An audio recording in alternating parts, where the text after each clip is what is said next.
Hey Wobble Gang, I do hope you are doing great. My name is Ollie.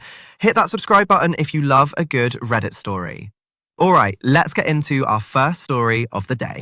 Our first story of the day comes from Naive Trash 4833 in the Mark Narrations subreddit. And it says, "My girlfriend wants a baby, but I don't, and we're 2 weeks away from moving in together. Me, 28 female, and my girlfriend, 26 female, have been together for 3 years and are moving in together. I have a part-time job and an online business I'm trying to get off the ground while my girlfriend works at a preschool, so you can imagine we're barely meeting the mark in living costs alone. That's why I'm moving in with her, since she has the lower rent. We've had talks about our wants in life, what career paths we want, dream trips, and what type of family we envision. I've made it clear that I'm child-free due to my upbringing of having been parentified. Basically, I'm already tired and done with child raising. She agreed, as her job was enough when it came to childcare. This was a year ago.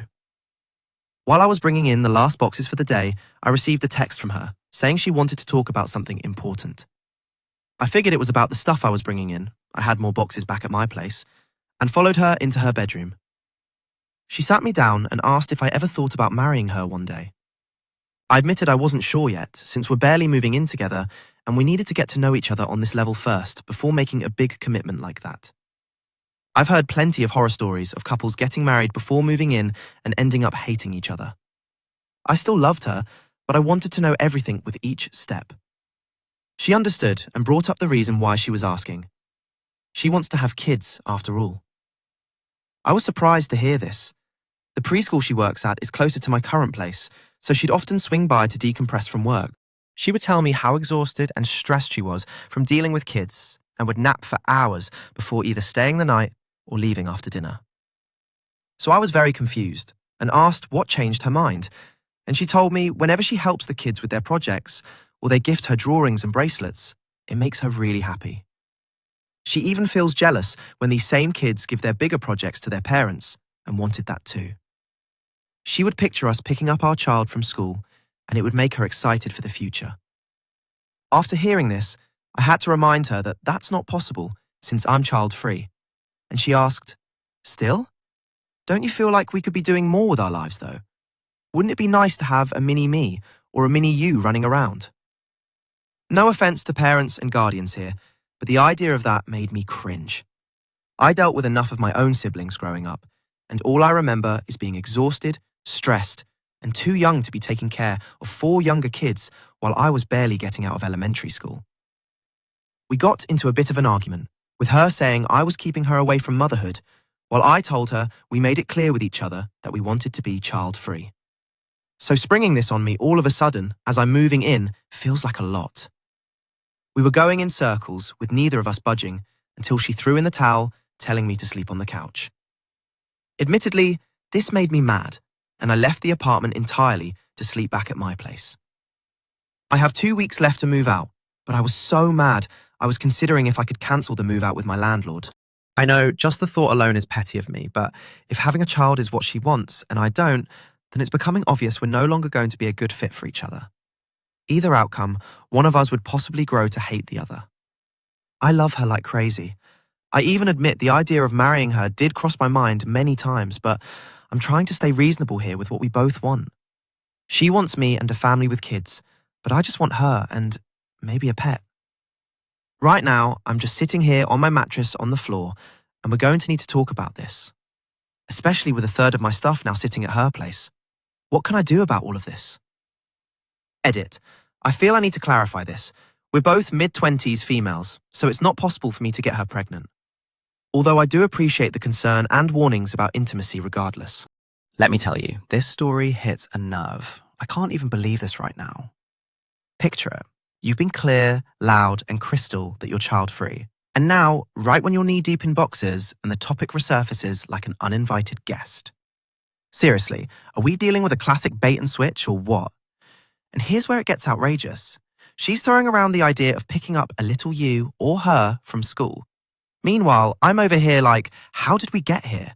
Her job's the source of her stress, yet here she is fantasizing about it? What's the excuse this time? It's like saying you're allergic to cats but long to own a lion. I swear, relationships require compromise, not life-altering ultimatums. How's anyone expected to wake up one day concocting a dream that, never existed in their version? And now she's giving you the couch over a reality check? It's just, I don't even know anymore. If you're listening, you felt that too. How does one even juggle this bombshell without tipping the scales out of balance? Drop your thoughts below, because I need therapy after this. Bloody hell. Someone says, "You let her go. This issue has no compromise. The fact you thought you'd outgrow being child-free tells you everything you need to know. Tell her you have reached an unresolvable conflict and need to end the relationship." OP Pop responds, "That comment was really something I didn't expect. I never would have expected her to outgrow her child-free mindset, especially with how exhausted she'd be after work in childcare. Even so, the idea of letting her go hurts, but you have a point." A Reddit user says, "As a parent who's active in the subreddit Regretful Parents, don't move in, cancel it now. You all don't have to break up at this moment. You both need time to cool down, process, and eventually converse. This is a major thing that no one should ever compromise on. No one should ever want to change someone else's choice on the matter. The fact she's talking in a way to make you see her side is manipulative. She probably doesn't even realize she's doing it, but it is. You start to think about the what-ifs for her because of love. Then you listen while she dreams of pitter-patter feet and cute clothes. And again, subconsciously, you eased your guard more and more as these conversations happen, because now you're used to hearing it. Then you start to think, it's not so bad, it could be different, etc. Soon enough, you've fully convinced yourself you want kids too. Then boom, you're in a lifelong commitment there's no way out of if things don't go according to the fantasies. You're preventing me from being a mother. No, you made a boundary clear from the beginning, that this was a non-changeable thing. She agreed, you all moved forward. If she wants to be a mum, that's okay, but it's not going to be with you. It would be sad to lose each other, but again, kids are not a thing to compromise on. She's going to have to do some introspection also, because unless teachers being jealous like that is a normal thing, that specific strikes me as, intriguing. Anyways, good luck, original poster. Unfortunately, this very well could mean the end of the relationship. It may not, who knows? But no compromises on kids. No one should ever want to change someone's mind about that. Edited for typos.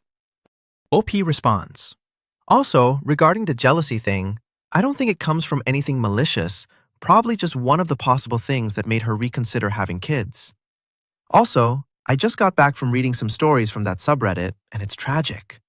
I don't want to turn out like that, much less make a kid feel unwanted." A Reddit user says, "So here's the thing. She loves the idea of children, but not necessarily having them. She's seeing one side of what having kids is like, and it's created this fantasy bubble for her. People also do outgrow their original ideas with time, especially when they're really happy with their partner and life. I'm 31, and through most of my 20s, I wanted kids. About 3 years ago, I had my tubes tied because I decided that I no longer wanted children for a variety of reasons, and it was better for my health. My now husband was indifferent to having kids, but supported my decision regardless. I spent 2 years deciding on that to make sure it was what I wanted.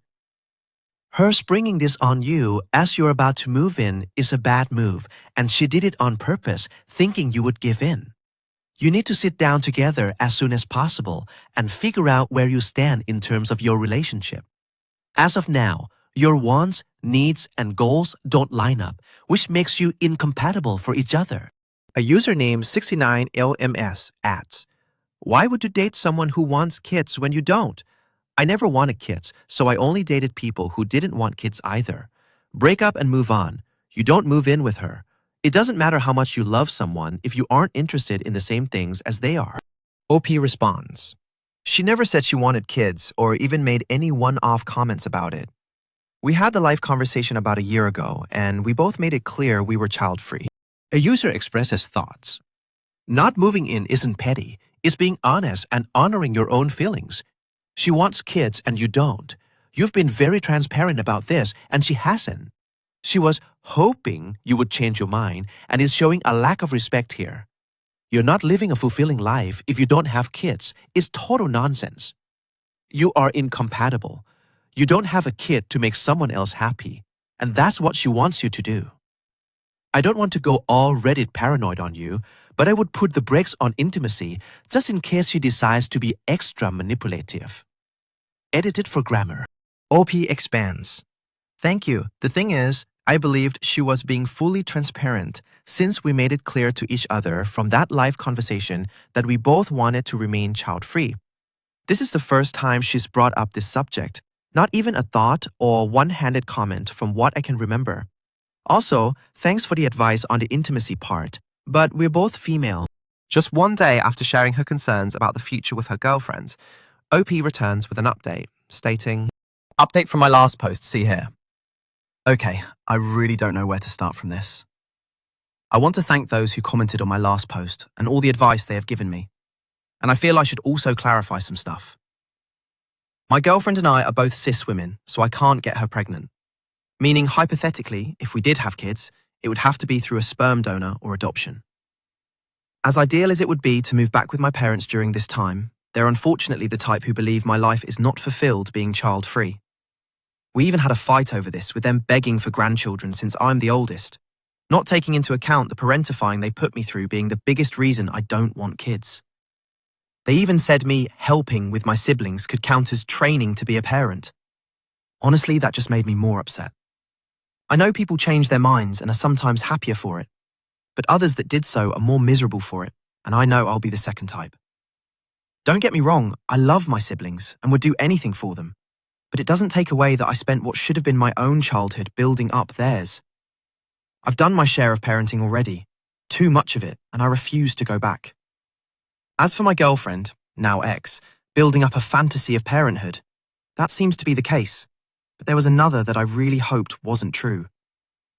So, next morning I get a text from her, asking if I can come back and we have a talk about our fight. I was hoping with the cool-down time we'd be more civil with the discussion, but just in case, I called my brothers, 24 male and 21 male, and asked them for help and be on standby. Despite the rough life I had to endure, at least my siblings recognised it was me raising them and our parents taking most of the credit, so they're always at the ready to help me when I needed it. I rarely asked for any, so my brothers were quick to show up when I felt really desperate. I feel like I should give placeholder names here, so my brothers will be Tom 24 and Jerry 21, and girlfriend Sarah. So Tom and Jerry come over, and I tell them I have to have a serious talk with Sarah, and if things go south, I'll need them with the moving van close by to get my stuff back. I left an email to my landlord about the moving situation, hoping I can cancel the moving date, but if it doesn't work out, then Tom agreed to help me get a storage lot for my stuff and have me stay at his place until I can get a new place, so a backup plan is covered. I went to Sarah's and she was puffy-eyed and red, hugging and apologising to me for getting upset with me, and we started talking. To the commenters who threw in the idea that she may already be pregnant and cheated, I hate how right you were. She found out a week ago and was telling me how scared she was to be carrying a child and not knowing what to do. But the thought of being a parent brought her so much joy, and she wanted to share that joy with me. She started hamming up a fantasy about us being a great team with both our experiences, and I just started blanking out. Like I can see her excitedly talking and all I can hear is, She cheated, she cheated, she cheated. After what felt like I swallowed gallons of seawater, she stopped talking, held my hand, and proposed. I just about had enough. Here was the woman I love kneeling before me in a teary-eyed smile, and I'm trying not to scream and throw up over this being the thing people will write about. I asked her, "So you cheated on me, got pregnant, and you're expecting me to just marry you and live happily ever after with this?" Guys, the look she gave me, actually shocked by what I said, made me want to leave, but I needed answers. When did she cheat? How and with who? How long does it even take for a pregnancy to happen between then and now? Sarah wouldn't answer the question. She just kept accusing me of accusing her of being unfaithful and slut-shaming her for her actions. She said she did it for us, and the pregnancy was a beautiful thing she was willing to carry out for us, as if she did us a favor. She even had the nerve to say that if I really loved her, I'd stay and raise our child together. I couldn't take it anymore and just went into the bathroom and locked myself in there, texted my brothers to come up, and finally threw up in there, while Sarah kept jiggling the doorknob. Eventually, I get the text Tom and Jerry are at the door, and I finally leave to open it, with Sarah now tugging on my sweater, begging and crying to hear her out. It didn't get any better when Tom and Jerry came in and began grabbing my boxes. She tried throwing books at them, so I tried to restrain her without hurting her. The boys didn't budge or stray. They were passing the boxes all outside the hall, while Sarah continued to scream and scratch at my arms under my sleeves. Eventually, she got a really bad scratch and they made me let go, and she ran into the bathroom and kept screaming and crying in there. Jerry warned me that she's only doing that to keep me from leaving and hoping I go in to comfort her, and to just keep gathering my boxes so he and Tom can keep getting them out. Neighbours were coming out to see the commotion, and I had to keep getting in between my brothers and them and explain what was going on. And all I had on my mind was hoping none of them would call the police. Thankfully, either the neighbours took our word or this was the one time the police took their time showing up, because we got my stuff back into the truck in about half an hour. I really hoped some of you weren't right, that she didn't cheat, that I wasn't going to be baby-trapped, or she'd even think she could accomplish that, with me having nothing to do with it biologically. Like, what the fuck is my life right now? Here I thought I was safe from that kind of situation, but yoke on my face, I guess. I just don't know anymore, guys. Thank you for the warnings and the theories, despite them all keeping me from sleeping. They kept me on edge for all the right reasons, and being an overthinker, I'm glad I was prepared for this outcome. I'm glad Tom and Jerry were there at the ready, because who knows what could have happened if I did this alone. Even Jerry brought that up, knowing how hesitant I was asking for help. Great moment for an I told you so, mate. But I know they both mean well. Especially Tom bringing his dog over for emergency cuddles while we wait for my landlord to get back to me.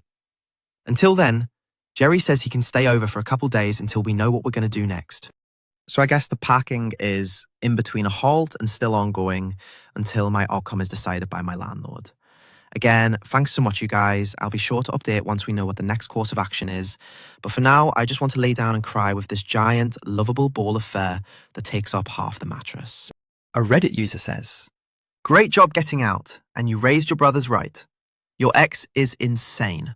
I would get ahead of her lies because she's going to claim you agreed to have her get pregnant by some man the old-fashioned way and then raise the baby with her.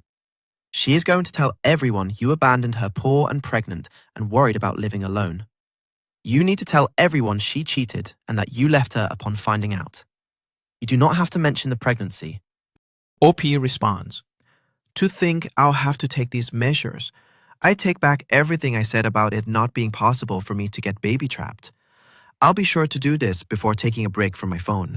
Let me tell you something. This is absolutely one of those situations that just makes you question the entire course of your life. Here you are, thinking you found someone to move in with, to share your life with, and then bam, you're suddenly dealing with a chaotic plot twist straight out of a soap opera. And the worst part is, it's a level of betrayal and manipulation that's unreal. Honestly, the gall of Sarah to try and frame this pregnancy as some sort of blessing for us is downright absurd. Seriously, what was she expecting? A standing ovation for getting pregnant through infidelity and then proposing the very next moment? Are we serious right now? It's like, who thought that was a good idea? And how about Tom and Jerry, coming to the rescue like the true heroes they are? It speaks volumes about the kind of childhood you had, forced into a parent-like role, and meanwhile, they're all grown up now and standing by your side when madness hits. You can't help but feel thankful they were there because, in moments like these, you see who truly has your back. I mean, can we just agree that Sarah has gone off into a fantasy world and taken enough fictional nonsense with her to make anything out of this situation stick in reality? Tell me I'm crazy, but the entire ordeal is absolutely embarrassing. If you're reading this and have any thoughts, drop them below because, frankly, I need to know that I'm not the only one losing it right now. We all saw it. We all felt that pain. A short time later, just a week after the emotional upheaval, the OP shares more details regarding her situation, stating, Original post, see here. First update. To those who want just to catch up, my now ex and I were supposed to move in together. She brought up in the middle of me moving in that she wants kids after all, despite us both making it clear we were child-free. It looked like we were on the path of breaking up, so I went back to my old apartment. She asked to talk and admitted she was already pregnant and expected me to be happy about it. I obviously wasn't. It was a messy situation to get out of there, with my brothers helping me move my stuff back, and she's not taking the consequences well. I was really hoping this would be my last update, but with the telenovela nonsense that is my life right now, more kept happening every time I felt ready to update you all. So, for starters, my landlord got back to me and cancelled the move out so I can remain in my current apartment. Jerry has been really attentive, and honestly, sometimes it did feel a little weird while he stayed over this whole time. For one thing, he piles a bunch of my plushies on me when I'd fall asleep. You really don't realise how much you have until it's piled all over you. I would cry a lot just laying there on the mattress with no energy to build the bed frame back, and many times he came by to just hold me while I sobbed. I mean, here's the same kid I had to hold while he cried over his first breakup, and here he is, having the nerve to grow 2 feet taller than me, turning the tables. He really is just the sweetest. I feel bad for depending on him so much, even getting nervous whenever we had to go to work, in case Sarah attempted to show up. So every day I came back to the apartment felt like I could breathe easily again. Tom wasn't a fan of how shut in we were, like caged animals, constantly cursing Sarah under his breath whenever he had the chance to visit. During all of this, they kept a watchful eye on her social media. She blocks them both, but not an account Jerry had for just digital art. And if there's one thing he stood by the most since being in grade school, it's to never throw the first punch. So there he was, monitoring any steps she was going to take with evidence in hand if she was going to spin a different tale. But before that could happen, you guys were once again right about what she'd try next. Because, yeah, she went to our parents about the situation. They both called me and I brought Tom and Jerry in tow, only to find Sarah crying tears of joy as she went to try and hug me while our parents were excited for us. What the actual heck? She told them we were engaged, and she had the gall to show up with a ring and everything. The damn thing was from her side of the family. She never took it outside of its box. Tom and Jerry had to block her away from me, and it was unsettling watching her act like everything was normal, holding her belly and acting like the innocent, expecting fiancé. Tom pushed me into the kitchen as Jerry took out his phone. I was kept in there trying not to have an anxiety attack, while I could hear Jerry yelling over Sarah as he showed our parents all the evidence he collected. Dad came into the kitchen and pulled my sleeves up, looking like he was going to throw up seeing the scratches. He marched back to the living room, and now he was shouting at Sarah. This part happens so fast. She came into the kitchen with our parents and Jerry chasing after her, and Tom swung me into the corner of the kitchen shouting, "Stay the heck away from her!" keeping himself between me and Sarah, holding on to me like a scared child. Again, oh, how the tables have turned. My mum came in like a bat out of hell, grabbing Sarah by the hair to drag her out, with Dad and Jerry helping Sarah from falling. Sarah kept screaming for me to help her until I heard the door slam. Sarah banged and screamed at the door for a good while before we heard her car speeding off out the driveway. After she was gone, our mother tried to scold me for getting involved with her, but Jerry and Dad had already had enough and yelled at her to shut up, so she just left for her room, pouting like a child. I swear, even in a situation like this, none of us wanted to deal with narcissism next, so the three of us took our self-time out as a chance to leave. Even after all of that happening, Jerry still held on to the evidence and kept waiting. Sure enough, Sarah made the post he was waiting for, spinning a tale of me running away from an agreed pregnancy and leaving her alone as a single mother. Even going so far as to bash my brothers for ganging up on her and threatening to harm her. On cue, Jerry posted the screenshots of her spam messages, admitting to the cheating and basically trying to baby trap me. Pictures of my injuries and ruined sweater, and even got the doorbell cam from our parents' house of her showing up days after and getting kicked out and screaming at the door with what actually happened in paragraphs. Then he went back to her post and spammed the comment section replies with the pictures and links to the post. Even some of the people in the comments were already questioning her story, since a lot of them knew she and I were child-free. But for those ready to take her side, they were quickly given a reality check. He even edited his post to provide the link to her post and went right back to screenshotting everything before she had the chance to delete her post. Honestly, it scares me how on point and at the ready Jerry was with this, even going so far as already trying to find clues on the baby daddy and the night she likely cheated. Anybody need a guy in the chair? So yeah, everything's been hell for the past few weeks, but Jerry's being a total media sleuth in between helping me unpack along with Tom. Tom's been talking to a lawyer friend of his in case we got to go the legal route. Jerry's now getting office supplies and organising a folder like his next scrapbook project. But until we decide to do that, we're keeping an eye out, especially on our mother.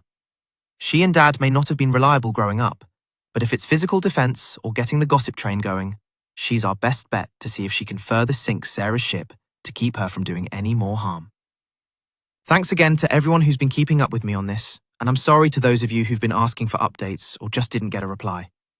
I've been feeling mentally drained from all of this, and really, if it wasn't for my brothers taking the wheel here, I probably would have buckled to it all. I thought I knew better on what to do, but I really do suck at taking my own advice when it comes to crazy. Oh my, this is really sad. You know what? This whole saga is like a train wreck I can't look away from. It's the ultimate reality check that just when you think things can't get more absurd, life says, hold my drink. Now, can we talk about OP's supposed ex-fiancée, Sarah? What in the world was she thinking? I mean, announcing an engagement on the sly, showing up with some family heirloom ring and spinning a fantasy for the family dinner table. It's like something out of a poorly written soap opera. And then, bless OP's brothers Tom and Jerry. They've practically become private investigators overnight, keeping an eye on everything and providing receipts for days. You can say they're a modern-day Batman and Robin duo, attempting to protect their sibling from this living nightmare. Honestly, if OP survives this, he deserves a medal, because Sarah's behaviour is absolutely pathetic and transparent, and seeing the family drama unfold feels like a car crash you can't ignore, yet deep down, you're hoping for the best. Drop your thoughts below, folks. This story is the kind of saga you just don't foresee coming. It's exhilarating, chaotic, but also sobering. What do you make of this madness? 3 weeks after the intense events surrounding his chaotic breakup, the OP returns with an important update regarding his relationship. He shares, "Hello again. I'm sorry for not checking in here for so long, but thank you all nonetheless for the kind messages you sent me. I'm really sorry for not responding to any of it. Ever since my last update, I've been in a dark place for the most part. It feels weird. I'm still doing my job and household work relatively okay, but it feels like I'm looking through a clouded window while my body does the work. I knew it was getting really bad when Jerry stood in front of me, and I had to process he was still here, and I just felt so terrible he had to see me this way. I could see him talking, but he sounded so muddled until I fully came back to register him. We had a talk, and he suggested that he could move in if it will make me more comfortable knowing he's not temporary. I felt bad thinking he was going to be stuck taking care of me through this, but he says he doesn't mind and just wants to make sure I'm okay. Either way, I'm going to try extra hard to mentally be present and get some therapy, because clearly how I'm processing everything isn't going so great. So, on what happened with Sarah? As I've mentioned somewhere in the comments of my last post, her parents got involved when I received a call from her mother. I was still in my dark place, so I just left it ringing until she sent a text instead, wanting to meet up to discuss the situation.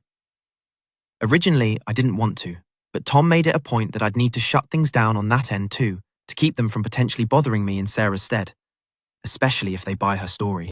Jerry hasn't had much luck finding the father. Not a lot of Sarah's friends are much help despite being there the night she cheated.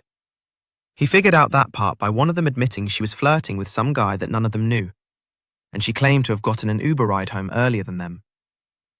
They sent him screenshots of texts with her confirming she got home safe, but not much else to figure out who the guy was. So it's a bit of a dead end, and I told him to just give up since it's out of our hands now. As for the actual meeting with her parents, that got really ugly. I know during these situations it's best to meet in a public place, but with how the last interactions went, I was afraid if we met at a park or restaurant, all it takes is one phone camera and an outburst, and we'd be all over social media. Tom found a restaurant with one of those closed-off rooms for dining parties, so we settled for that to meet with her parents to clear the air. They originally were trying to get me to come alone, but I argued I wouldn't come at all if I didn't have Tom and Jerry with me. So at the restaurant, it was really awkward with all of us ordering. I felt especially bad for the waiter, who probably sensed what was happening as soon as he walked in. Oh my God, guys, it was so bad. Sarah told her side, I told mine. Jerry took out his folder of printouts. At this point, the kid should have been a lawyer. And Tom tried to keep everyone from getting too loud. Eventually, her mother was going on and on about the sanctity of marriage and how we need to be a team. For the love of God, we weren't even actually engaged. And how I need to be a good partner and be there for my future wife and child. At this point, Jerry would have been thrown out of the courtroom if he did become a lawyer. So please excuse the language here, but this is what he yelled. "Oh my God! She doesn't even have a dick! It's not her baby!" I swear, you could hear whoever could have been eavesdropping on the whole thing hiss in their teeth with how quiet it got. Her parents were in shock. I was horrified, and Tom, I don't know, also horrified, but in agreement. And Jerry just kept going, about how the ring Sarah was wearing wasn't even from me, how I didn't have one, being child-free, and yeah, the whole not being a reproductive candidate in this equation. After that was all off his chest, Jerry gathered his folder and stood behind Tom, as if he was putting himself in a timeout. Or was exhausted. I don't know. Probably both. Neither I, Sarah, nor her parents knew what else to add from there. Sarah kept trying to grab either of their hands to get them to look at her, but they just wouldn't. Eventually, they apologized and got up to leave. Sarah then started to argue again, but they were both quick to tell her to shut up and go get in the car with them, or she was completely on her own.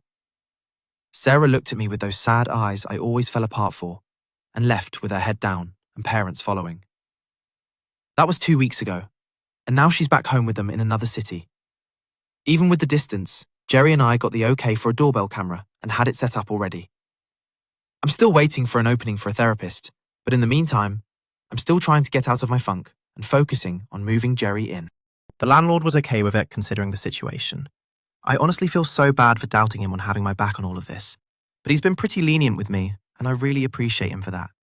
He even had my locks changed with no extra charge and gave us those screw-on window locks.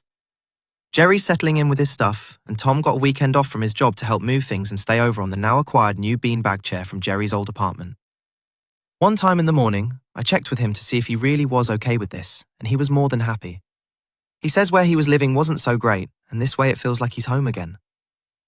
My siblings really got a knack for making me cry over cereal, but it felt nice that they were kind of happy tears for a change. Sarah hasn't tried to contact me ever since she left, but some old friends have. Those of them who took her side despite all the evidence are no longer my friends and have been blocked after collecting those screenshots. Or the ones who saw the situation for what it was remained supportive of me and cut off the ones buying Sarah's craziness for good. It still feels weird calling her that. Crazy. She was someone I loved and was so excited to see if we could live together well enough to keep moving forward in our relationship. And now I don't even recognize her anymore. I don't know if she'll keep working in schools.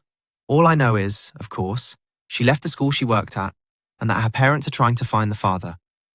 But despite everything she put me through, I really hope she gets the help she needs. I don't like that she was selfish, cheated, and tried to baby trap me. I see that. But before all of it, I still loved her. And whatever she decides with this pregnancy, I hope she gets that help before moving on to her next step. Thank you all for being here for me during this. I suspect this will be my last update, but if anything else happens, I'll let you all know. Jerry keeps the folder in a locked drawer with only us and Tom having a key to it. And he still checks on things online from time to time if he needs to update anything. So I hope with this being potentially over, he can be on the screens less. I fear he may be hurting his eyes more than he should. Please be safe and take care of yourselves, everyone. A Reddit user says, My heart breaks for you having to go through all this trauma, especially from someone you held so dear. I'm so proud of you and your brothers for having each other's back. It will take time to heal from something this traumatic, but with time, a lot of love and work, hopefully you can heal. Sending you the biggest grizzly bear hugs and so much love. Please don't let this harden your heart. Take care. OP responds, Thank you. For now, I'm just hoping to focus on work and moving Jerry in while we wait for a therapy opening for me. I still find myself under these bad spells, but at least waiting for the therapy opening feels like an odd goalpost. Having Jerry home shakes me out of it enough to come back mentally for a bit. He recently brought in some boxes full of books he would like to keep in the common room, so it's been keeping me busy playing Tetris with the shelf I have in there. a Reddit user says, I am so sorry that you have gone through this. I know it is traumatic and you pay a massive psychological toll from it. Glad you're looking to get your mental health in order. I am glad you and your brother have come together and are stronger for it. People are allowed to change their mind. However, she should have said that she had changed her mind. It most likely would have ended the relationship. Cheating is never the answer for any person. There is no excuse, drunk, zazad, or otherwise. Cheating is selfish, and the aftermath leaves the innocent party shattered and questioning everything. Then she tried to baby trap you. Unreal. Glad you were able to get her out of your life. Take the time to heal and recover from all of this. OP responds, I will thank you for what it's worth until I get an opening for a therapy session. I've been keeping myself occupied with busy work like trying to organize some of Jerry's stuff in the common room or putting up things on his walls. That was an especially odd way he got me to come out of one of my bad spells, since he asked if I wanted to decorate his wall with his hanging stuff because I was staring at it for so long. It kept me busy and relaxed working on that, and it helped me actively talk to him about the progress. You know what? This update was like a roller coaster ride that took a hard left, then right, then went upside down, all while blindfolded. I mean, who could have predicted that Jerry would turn into the courtroom drama we never knew we needed? But enough about that emotional hurricane. Now, dear viewers, here's where it's your turn to jump in. What did you think of Jerry's unexpected Law and Order moment? Did you see it coming, or were you as shocked as I was? All right, my wonderful audience, thank you for sticking around and experiencing this emotional saga with me. If you've got rants, theories, or just want to vent, drop them in the comments below. And hey, if you haven't already, subscribe, hit that bell icon so you don't miss out on other stories. Go explore my channel for more mind-blowing tales just waiting to be heard.